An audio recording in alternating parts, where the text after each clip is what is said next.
Well, good morning, good afternoon, good evening, or whenever you may be tuning in to the Growing Our Future podcast. We're going to start by saying thank you. Thank you for stopping by. Time's the only thing that we can do is spend it. There's no other option to time. You just got to spend it. And the fact that you're willing to spend some time with us, I just wanted to let you know how appreciative we are. And we hope that you get something out of it, like we know we're going to get something out of it. So, the Growing Our Future podcast is about bringing on people that have incredible life experiences, expertise, insights that they're willing to share it for others. Like I always say, if you want to know what the future is, grow it. Well, how do you grow something? Well, you've got to make sure you're ready for it. You gotta cultivate, and then you got to plant the seed. Then you got to take care of it, and then you got to harvest it, and you got to share it. Today, y'all are about to meet a very special guest. And no doubt in my mind, we're about to plant some seeds of greatness, seeds of legacy. And you're going to understand why here in a second. We are honored today, an honor to have this guest. This is the executive director of the Live Like Johnny organization. More importantly, this is the mother to Johnny Callan. Ladies and gentlemen, Kerri LeDoux. Kerri, thank you for joining us today. Oh, thank you, Aaron. I'm happy to be here. Well, we're excited. We're gonna have a lot to talk about here, but we start every podcast the same way, same question. So, Kerri, what are you grateful for today? What am I grateful for? Well, I'm grateful for my family. I woke up this morning and I took Grant to school, and there was the most beautiful sunrise, and it was full of every color of pink. And it just reminded me that later today, I'm going to get to share Johnny's story. And it reminded me, of God's support. He's the greatest support system that we have, and he's faithful in his word. And just seeing that and a reminder of Johnny and all his favorite colors it was grateful to me. I'm just blessed that I got to wake up and be reminded of that. Well, I agree with you, by the way. And it's nice, by the way. I mean, here's the thing. Okay. So when we do these podcasts, Mhm. okay, this is what I want everybody to do. It's called R2A2. So as we go through a podcast, I want everybody to R2A2. So if you're listening to this, here's what R2A2 is. Recognize, relate, assimilate, and apply. So recognize what somebody says, relate to it. How can I relate to that? How can I take that in? How can I assimilate that? And then how do I apply that? And by doing so, we're not only building our brands, we're living a legacy, but more importantly, we're pouring into other people because we R2A2. Kerri's already started us off with some incredible R2A2. Because what did she just say? First thing is recognize your blessings. Recognize, look at all around that we have to be grateful for. Family, fresh air, beautiful sunrise, beautiful sunsets. We'll take the rain on occasion. We need a little rain on occasion because when it rains, things grow. So, there's probably a lot of Kerri's already said, but you're about to learn there's a lot more. So let's jump into that, Kerri. So in the Texas FFA Association and Texas FFA Foundation, we started a capstone leadership development / community service program called the Ford Leadership Scholars. Back in 2002, we reached out to Ford Motor Company. We wrote a very comprehensive development proposal, and Ford supported that proposal. That support came from National Ford Company, Texas Ford dealers, but that support included the naming rights to our building in Austin, Texas, but it was also the endowment seed money for the Ford Leadership Scholars Program.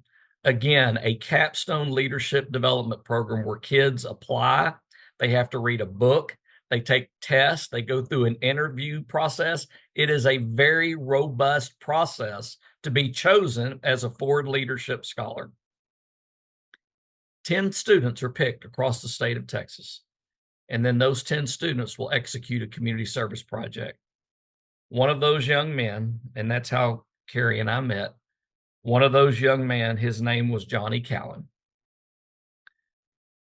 Kerri, I want to know more about Johnny, and I want you to share with us who Johnny was, the importance of those things that you and I know or the Live Like Johnny brand.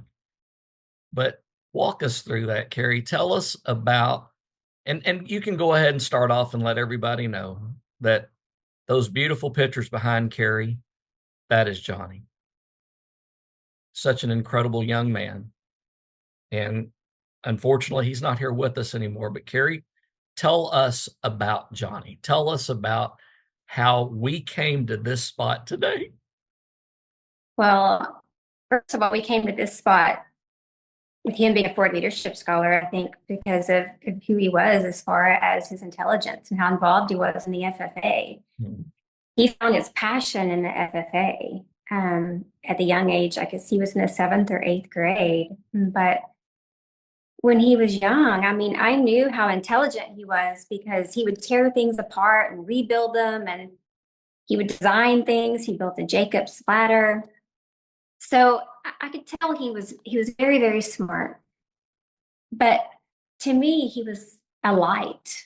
He was such a bright light, so humble and so kind. He was an amazing role model.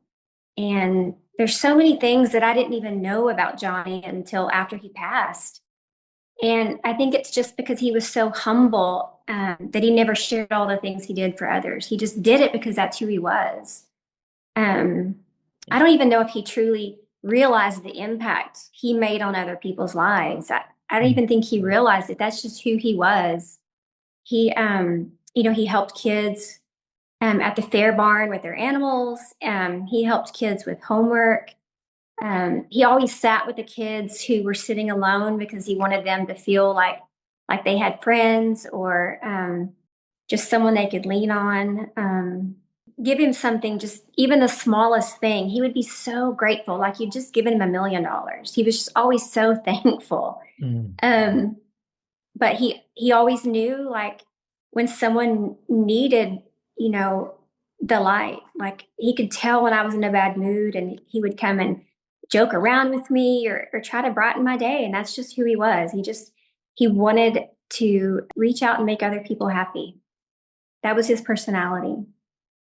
So you saw in him, sounds like his entire life, he was always that kind of young man. Always. And so now think about that. Kerri's already, if we're R2A2 and things, listen to what she's already said. He didn't wait to look for an opportunity to serve. He took advantage of an opportunity to serve. He moved. He took that initiative. It could have been band. It could have been athletics. It could have been UIL competitions. But it just so happens that FFA kind of became his vehicle to share those talents that he had, if that's fair. It's fair, but you also have to think about the teachers that were involved in helping him find what he was passionate about. Because it's those teachers, they gave him the confidence and the purpose to pursue those opportunities in order for him to find his passion in the FFA. They were huge role models in him finding his purpose. I don't think he really found his purpose or what he wanted to do in life until he found the FFA. So the teachers, thank you. So the teachers, they all kind of helped navigate him. And then he had these instincts, these bents. And that FFA program allowed him to do those things. Yeah. It's my understanding that he did that right there in y'all's hometown of Jacksboro. He did. Yeah. Did he? I heard that he tutored kids. He did. He even helped them with range and,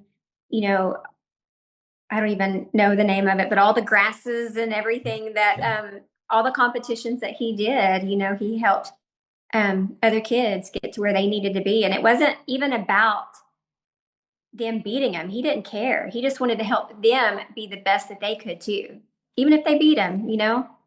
So So he liked to help other people. yeah. He he was an encourager, it sounds like. Yeah, I kind of picked up that he was an encourager. for sure. We're going to talk a lot more about. I just wrote all these things down about his passion. I love the word passion, by the way, and he had it. And maybe one thing I've never shared with you, but I'll share with you. I think one of the things that when you look at Johnny and just look at those two smiling faces behind you there, when you looked at Johnny, not only did he have a passion, but I think his passion was driven by a sense of gratitude. Yeah. Somewhere along the way, this young man knew that he had a life to be grateful for. And so what did he wanted to share that with other people. He did. He wanted to empower them. So, I want to say thank you to you because I know as parents, it's tough to raise kids. It is, and you've got a beautiful family. You've got a daughter, an older daughter, and then you've got a younger son. Tell us a little bit about your family.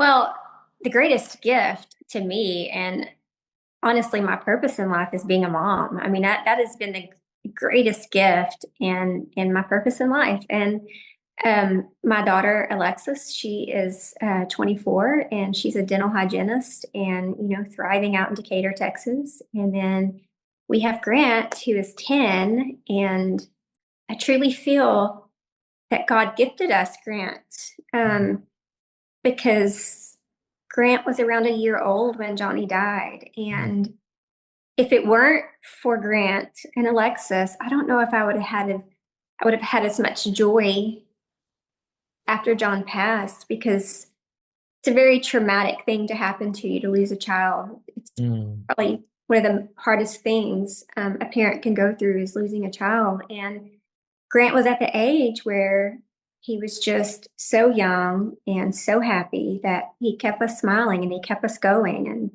And so between, Grant and Lexi, they've been a true blessing, they really have. Well, I can tell you it was an honor when we had Lexi as one of our foundation ambassadors. And it made me smile to watch her doing her thing. And she did it. The thing that I always appreciated was she was never trying to be Johnny. No. She was being the best version of herself. And I love that, by the way.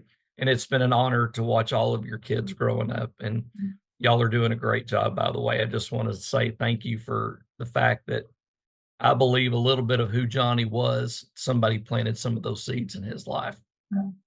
Thank you. So tell me, let's go to that day real quick. I don't want to spend a lot of time on it, but tell us about what happened that day and how you got the news. Ooh, you're going deep on this one, Aaron. So it was Thanksgiving weekend, and we were prepared. We were in Louisiana for Thanksgiving, and Johnny asked to stay behind because he wanted to go to a goat classic, a goat show in Heiko. And so he stayed behind with my parents, and we were getting ready. It was the Friday night, and we were getting ready the next morning to head back home. And Johnny texted me about 5 a.m. and told me that he was getting ready to leave, and that he would drive safe and he'd let me know when he got there. Well, I put the phone down. I went back to sleep. I got up. I went downstairs and met with everyone. And then I came upstairs at my in-laws' house to pack and get ready to go home. And I was taking a shower, and my husband came walking in. And I could just tell there was something wrong, just the look on his face. And he normally plays practical jokes on me and tells me certain things. And I'm like, yeah, right, whatever. Well, he told me, there's been an accident. And I immediately thought, my parents or something like that, because they're getting older. And he said, Johnny's been in an accident and he didn't survive. And I immediately thought, there's no way. How? Why? And so I just felt my legs go. They went numb. And my mother-in-law came running in and she just grabbed me. And she'd also lost a son. And she just said, you know, we have the same heart. I don't have the answers, but we have the same heart. And she knew what I would go through losing a child. And so, but he was driving to the goat classic, and he fell asleep and ran off the road and hit a tree. And it was very early in the morning. The highway department, they showed up at my parents' house, knocking on the door, and just told them what happened. And my dad immediately drove to the scene and was there every step of the way until we could get home. What day was that, Kerri? That was November 26, 2016. Johnny was 17 years old. So this November will be 9 years.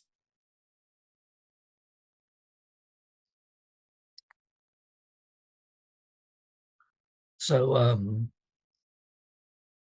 as a director of the Texas FFA Foundation, I had the opportunity to work with the Ford Scholars that year. And I remember spending some time with Johnny, and that's why I've never forgot his smile, because he's just always smiling. And I remember that year that happened, I'd been asked to go to Las Vegas and be on a panel, keynote speaker panel for the International Association of Fairs and Expos. Here are all these people from all over the world, from all these fairs and expos. And I'm in a room full of just empty chairs. November 26, 2016. And I'm sitting here thinking about the fact that I've got to get up and give a talk, but the whole time I'm there, the only thing going through my mind was that was the day that they were going to lay Johnny to rest. And as adults, as parents, we're always trying to give our kids tips. Please do this, please do that. And all of a sudden, this thing in our world came out called social media, where you could go online and you could tell jokes, or you could debate politics, or you could talk about food. You could talk about drama in your community, or drama in your family, or drama in relationships.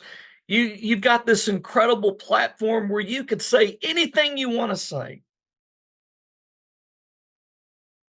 And I used to tell the kids, I said, when I go on your social media, I ought to know what you're an expert on based on what 3 things I see the most.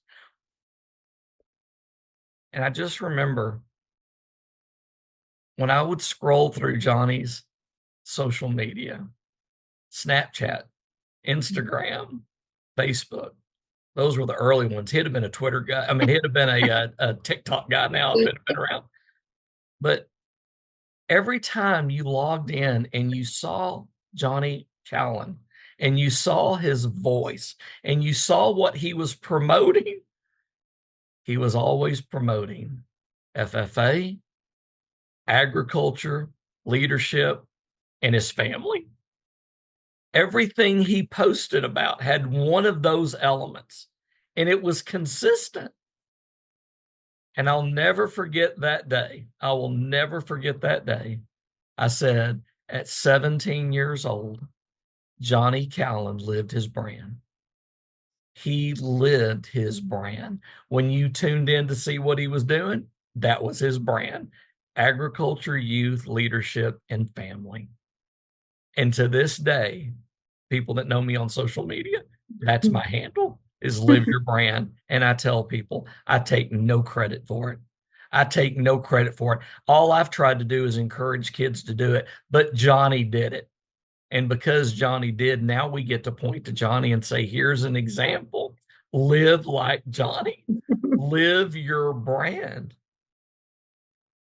Because in doing so, you're going to encourage somebody else, you're going to equip somebody else, and you're going to empower somebody else. And that's what Johnny did. And I'm fixing to give you an example of it. Kerri, shortly after that, y'all created the Live Like Johnny organization. We did. and you had some missions behind that, some projects behind that. Tell us a little bit about the Live Like Johnny organization and what y'all's focus is on and why you've identified these things that you're focused on. So when Johnny first passed away, people were sending money into the bank instead of flowers. I mean, we had tons of flowers and people just started sending in money. And we were like, what are we going to do with this money? And so we started a scholarship program. And the reason we did this was because preparing for the funeral, I went digging through some boxes. I went digging through his room. I found binders and note cards and all kinds of stuff that he just written down, taken notes at leadership retreats as a Ford Scholar. You know, he wrote his mission down. He had speeches in there. And so we took everything that we found and created his mission, which was something that he basically created the organization, if you want to be honest. Right. He created the organization. He had everything in there for an organization. And I didn't originally want to start an organization because I didn't feel like I had enough information to run an organization, right? I wasn't equipped to run an organization. But with good mentors and everything that we had found of Johnny's and the dreams that he had, we wanted to keep those dreams and those memories alive.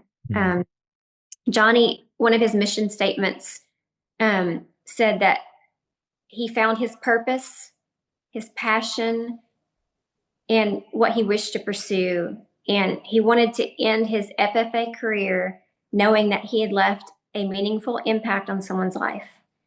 And he's worked countless amount of hours doing what he can to inspire others.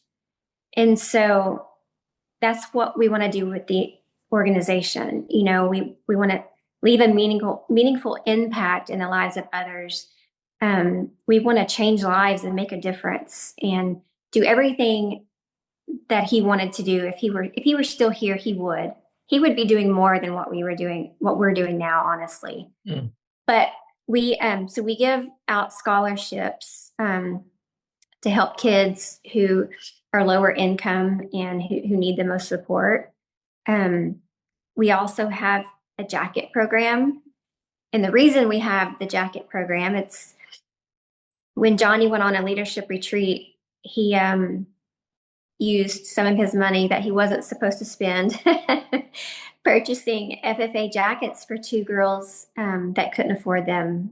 And, you know, at first I was angry with him, thinking he had blown his money because he did that occasionally on things he thought he needed. And when I got on to him and, you know, he told me, you know, what he did, you know, of course he put me in my place because I immediately was humbled and just happy that he would do something like that for someone else. And so we carry out that tradition in memory of him, just purchasing jackets for kids who can't afford them. Their FFA teachers nominate students and we gift them a jacket. And then we've also partnered with Kubota dealers, and students can go into a Kubota dealership and recite the creed and actually earn a jacket. So we not only have that, but we have a mentor program called C, Support, Encourage, and Engage. And so students who need help with essays and college applications and things like that, we're there to support them. So we have 3 different pillars there that we think really honor John and who he was and how he lived his life. We're just carrying out what he started. This is why I find this so inspiring, by the way. You know, Tom Ziegler, I know Kerri knows Tom. He's a friend of ours, and he's on the Texas FFA Foundation board.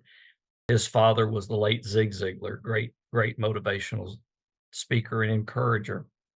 And I love what Zig said. Zig and Tom said, we're all going to leave a legacy. Everybody's going to leave a legacy. You're either going to leave it by design or by default.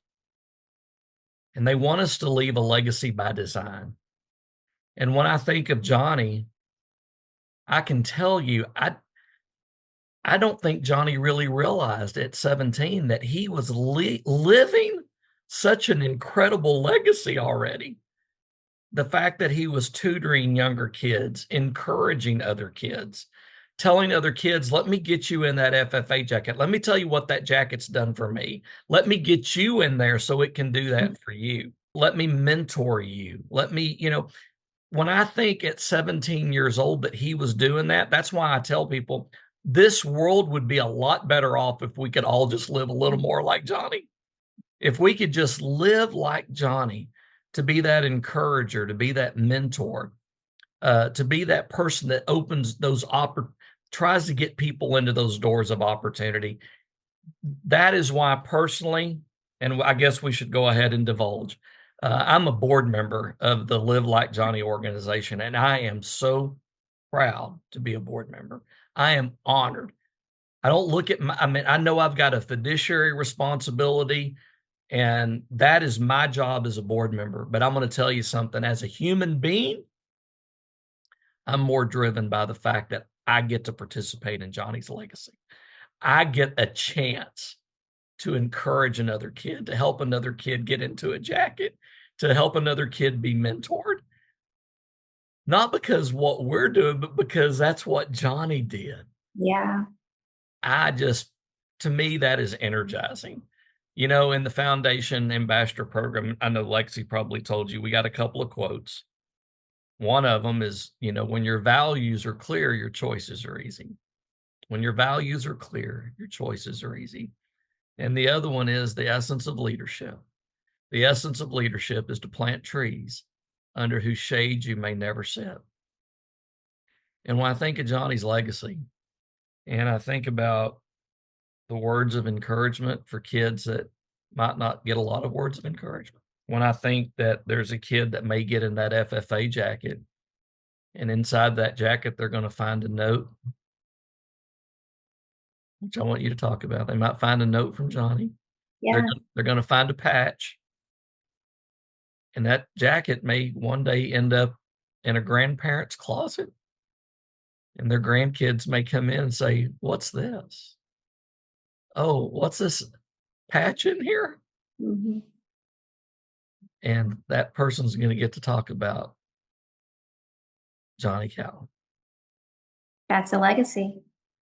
Mm-hmm. And how they got that jacket that they earned, by the way. They had to go and say the creed. Yeah.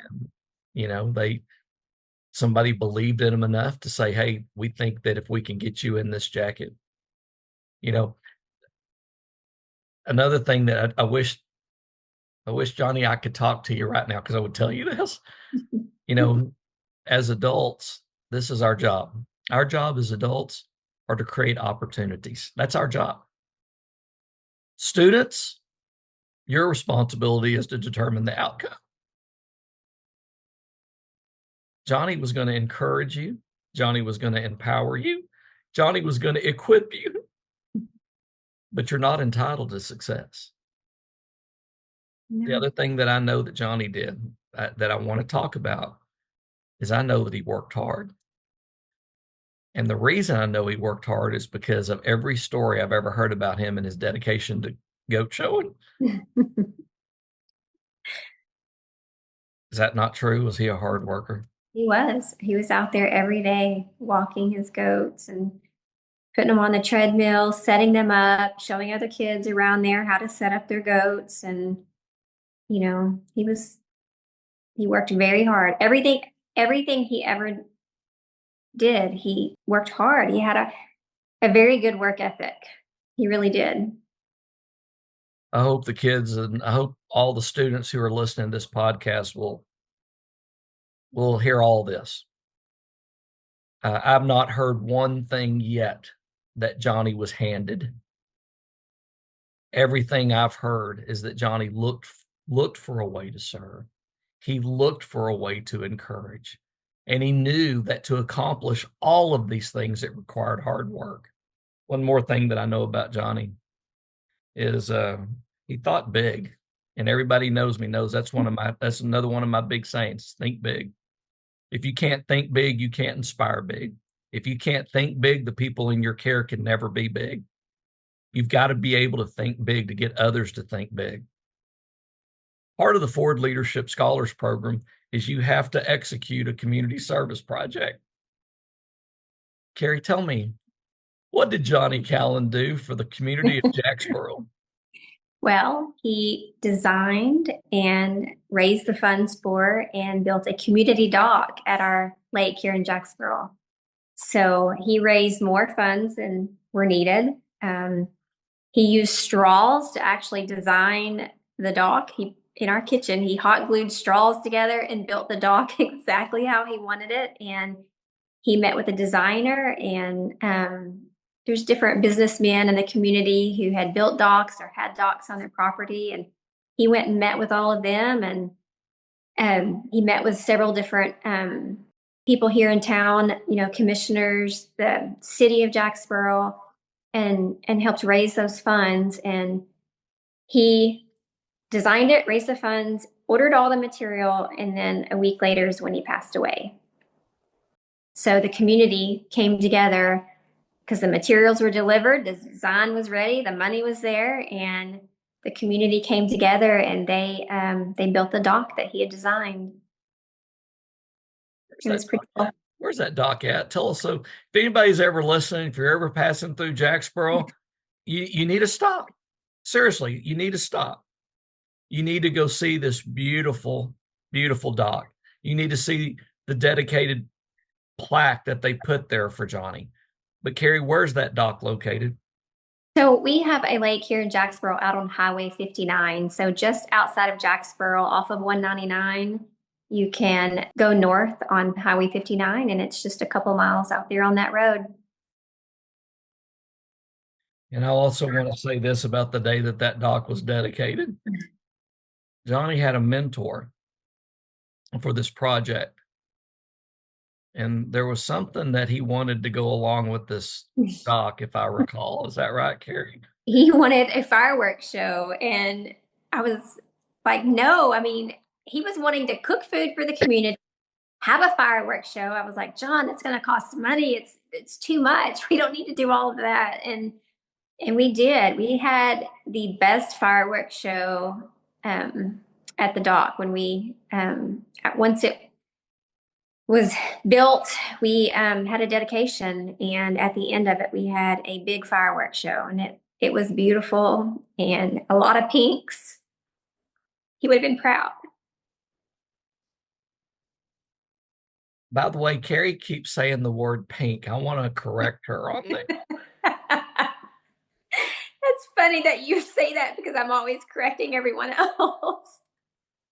It's not pink, Kerri. What is it? It's magenta. Why is it magenta? Well, because it's more manly. It's purple and pink, but it's not pink. And Johnny's the one that said magenta. Magenta? Hot pink. There are so many incredible stories of legacy that have come out of this moment on November 26th. I remember the day we were there filming for your first video, and Tom Ziegler was there. He was. And I never forgot that day because Tom was wearing, y'all didn't coordinate it. No. But Tom was wearing a pink magenta tie. And I said, wow, Tom, I said, you and Kerri, everybody's got coordinated here. And he said, no, I didn't know that. And then he told me, he said, Aaron, have I ever told you about my ties? And I said, no. And apparently, whenever Zig Ziglar knew that the time was coming that he needed to pass the company on, he told Tom, I need you to take on this responsibility. And Tom said, Dad, I can't do it. I'm not you. I'm not Zig Ziglar. And Zig got up and he left the room, and he came back and he gave Tom a box. And when Tom opened it up, it was a box of ties. And he said, son, whenever you go out and give a talk or do a workshop or make a presentation, he said, just put one of these on and I'll always be with you. Yeah. It's amazing. Every time I see magenta, or that sunrise or that sunset that you described. Or even if I'm out in the woods hunting and I see a red bird, I think of Johnny Callan. And I think that's God's way of reminding us that there's an incredible legacy there, that we get to smile and talk about s'mores and chocolate. Even when I'm having a bad day, I can take a walk and I'll find a white feather just laying there, on the ground, and I think of Johnny. So there's reminders all around us if we just take a moment to get away from the busyness of the world and just breathe and enjoy nature. So many blessings around us.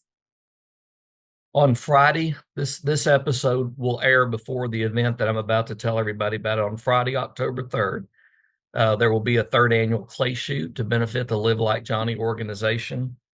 I heard through the grapevine, I've not confirmed this yet, but I've heard that there's going to be some Live Like Johnny, some Live Your Brand caps. So hopefully those will be available through the Live Like Johnny website. I think they will be. Okay, just throwing that out there. Or if you'd like to support, obviously, you can live like Johnny with us. And, what do we say about philanthropy? I love bragging about Johnny because we say that philanthropy is the 4 T's: time, talent, treasure, or testimony. Some people can give their time. Some people can give their talent. Some have treasure. They can give you treasure. And sometimes people just stand up and share their testimony. Johnny Callan did all 4. Johnny Callan was truly a philanthropist. And now we get an opportunity to live his legacy while we live our legacy, while we live our brand through events like the clay shoot on October 3rd. So I just wanted to throw that plug out there. But Kerri, real quick, a lot of this story is about Johnny, but there's also a part of this story that's about you. A loving mom, a woman of faith, but got hit with right between the eyes with a pretty challenging life experience. And I know you've been on our Growing Our Future Leadership series before, where we talked about the importance of faith and leadership, the importance of resiliency. Can you share with us real quick, just share with us the importance of resiliency and how you get through tough times that you've had to deal with?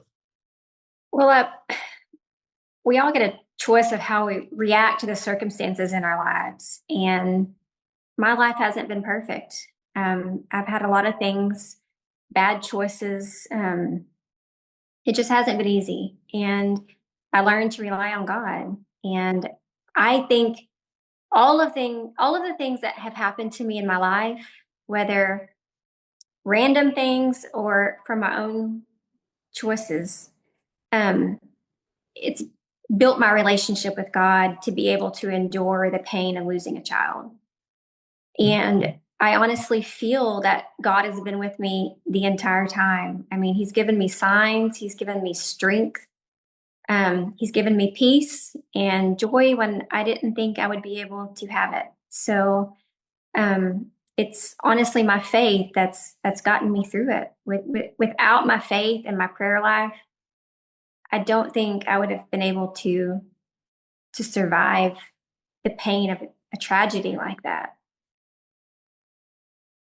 I just wanted to share that. I wanted you to share that. Thank you for sharing that, because it's not easy. No. It's not easy, but and as a parent and a grandparent, I've told you many times, I can't imagine. I cannot imagine. But when I get to see Kerri's strength, when I get to hear Kerri's testimony, and everybody's got a testimony, by the way, everybody watching this, everybody's got a testimony. But when I get to see Kerri and I hear her testimony and I see her faith, I'm R2A2 in that. I'm recognizing it. I'm relating to it. I see where I've got to do a better job sometimes of assimilating it. And I've got to do a better job sometimes of applying it. But Kerri, the reason I wanted you to share that is because it takes courage to share a testimony. It takes courage to have that moment of vulnerability to say, here was a time in life that I got knocked down. But guess what? You didn't get the best of me. Right. And, you know, they say if you want to know where to find your contribution to the world, look at your wounds. And when you learn how to heal your wounds, teach others. And to me, losing Johnny, it's a wound. It's a deep cut. It's a broken heart. And that's my goal, is to reach out to others and teach them, you know, how to still live their life with joy, and learn how to adapt to a new life without your child, because you're going to see them again. Well, that's what, hey, let's jump on that for just a second, because I want everybody to know this is another example of what Kerri's done. Kerri, you know, I read a book one time, The Ragamuffin Gospel by Brennan Manning, and Brennan Manning talks about how he said man is the only one that can misuse a hurt. God wants to use a hurt. And what Kerri has done is by sharing her testimony and studying, she's gone through some personal training. She's gone through some legacy training. She's gone through some grief training. Because she's done that, she's written a book. She's got, you know, this incredible, you know, battery that you've built up of resources that you can share now. So now you're kind of like that person that people can reach out to and say, listen, I've been there. And I'm not perfect. I don't have all the answers, but that's who God uses, right? Broken, imperfect people who are learning how to figure things out. I mean, I feel like God can use me to help others in those ways. And so, yeah, it's not easy, but it's what I want to do. Is there anything else you want us to know about Johnny? I miss him. Me too. Now, the other day we were on the phone and you said something that really shook me. You said this would have been about the year he'd have been running for state office. I think he'd have won. Nah, he'd have been national president. He would have been, that was his dream. He was going to become a national FFA officer. Yeah, he'd have been national president. I've said it many times, and I will say it right now one more time. I wouldn't have mind been at a show somewhere and Johnny said, let me introduce you to my mom. Let me introduce you to my dad or whatever. I would have taken it. I don't know that I like necessarily that I've gotten to know Kerri and her family the way that I have. Because I'd give it all back to have Johnny back. Because like you said, I'm missing. But I'm also inspired by what I get to see that you're doing, that the Live Like Johnny organization's doing. And, you know, if anything, I don't know, maybe what we need to do is we need to try to get to the governor or something, but we need to do a Live Like Johnny Day. And maybe we could have a Live Like Johnny Day, or maybe Texas FFA or something. We got to figure this out. There's got to be some way. But at least this platform gives us an opportunity to say that there was one FFA member in Jacksboro, Texas, that believed in his community.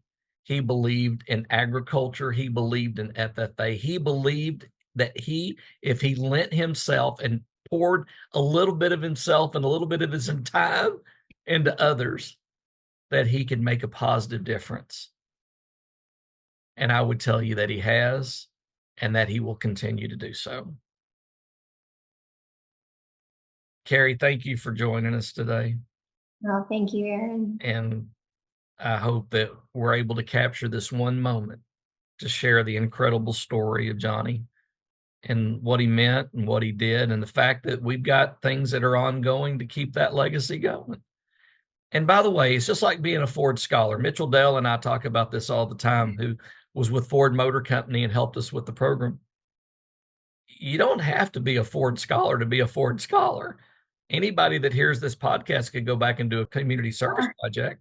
Yes. You don't have to be a foundation ambassador to be an ambassador to your local community, leadership or agriculture.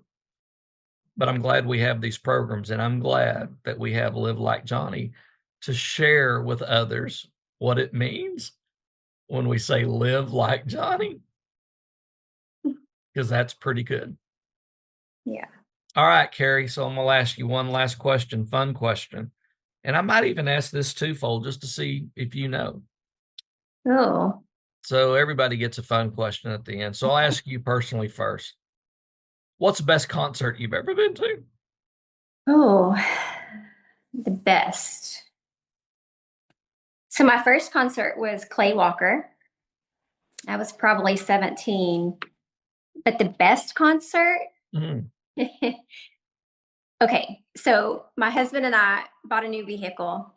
And when we were buying this vehicle, we hit it off with the sales rep. And he said, "Hey, y'all want to go to this concert with us tonight? It's at this little hotel." We were like, okay. We didn't know who we were going to see. We didn't know what to expect at all. We get there and they tell us it's Gary Stewart. We're waiting and we're waiting. And then finally, in Gary Stewart style, he comes in and late and maybe had a little bit too much to drink.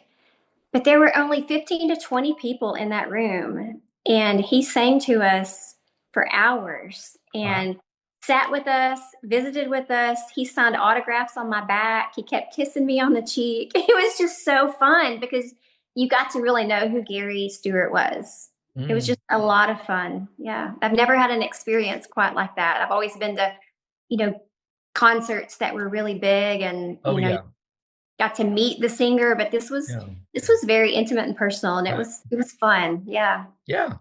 What about Johnny? Do you happen to know, did Johnny ever say that there was a concert or anything that ever really stood out to him? No, I don't think Johnny ever went to a concert. Well, I'm sure he went to the FFA concerts. I was Well, just all the curious, ones, yeah. but I was just curious if there was ever anything. Did he have we know that he liked Ron Burgundy because Oh, I yes. mean, Anchorman, I got to tell y'all, the more I've learned about Johnny, the more I like him because he had this really cool sense of humor. And so I knew that he was an Anchorman guy. Yep. And that's why I was curious if he ever had any concerts that just he talked about maybe more than others. Well, let's remember that he was a boy, so he didn't talk a lot or embellish on a lot of the fun things that he Mm. did, and he was very focused. But he did have a lot of fun. He did a lot of experiments and crazy things. But yeah, he had fun too. He wasn't all, he wasn't always making an impact. He was out having fun too. Well, that's why I shared that because that's what I'm saying. The more I've learned about him and his sense of humor, Mhm. he- that's I think that's what brought him happiness was being happy with others.